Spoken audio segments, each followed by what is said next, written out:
नाभ्याम् शङ्खचक्रधरम् भृगुम् पद्मम् तु दक्षिणे हस्ते धारिणम् पीतवासनम् कमण्डलगणैर्युक्तम् ब्रह्मर्षिगणसेवितम् तुलसी पद्ममालाभिस्तपसा चारुशोभितम् विश्वक्सेनम् प्रियसखम् विमलम् शान्तमानसम् पारमात्मिकमन्त्रज्ञम् विखरामुनिमाश्रये श्रावणे श्रवणेर्षेयम् विष्णुपूजापरायणम् कूर्मासने समासीनम् कुण्डलाद्वैर्विभूषितम् कमण्डलक्षमालाभिर्दण्डेन सुविराजितम् देवस्य दक्षिणे भागे विखरामुनिमाश्रये ऋग्भद्रिकस्य पमलीचि महर्षि मध्ये स्थित्वासने कुसुमये समुदीरयन्तम् श्रीशास्त्रसारमखिलम् विकलो मुनीन्द्रम् भूयो नमामि भुवनैकगुरुम् प्रसन्नम्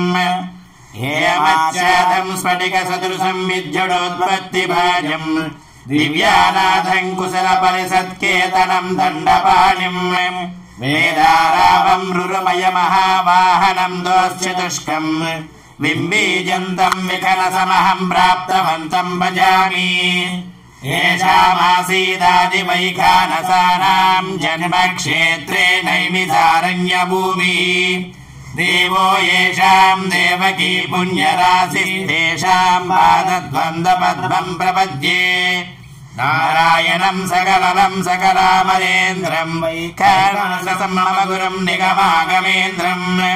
बृहद्भद्रिकास्य पमरीचि मुखान् मुनीन्द्रान् सर्वानहम् कुलगुरून् प्रणमामि मूर्ध्ना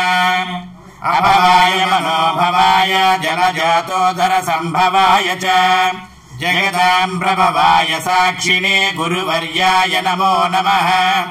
भव्याय मौनिवर्याय परिभूताय वाङ्मिने योगप्रभासमेताय श्रीमद्विकनसे नमः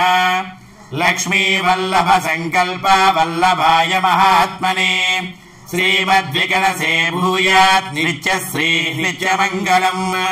श्रियकान्ताय कल्याण निधये निधयेर्दिना श्रीवेङ्कटनिवासाय श्रीनिवासाय मङ्गलम्।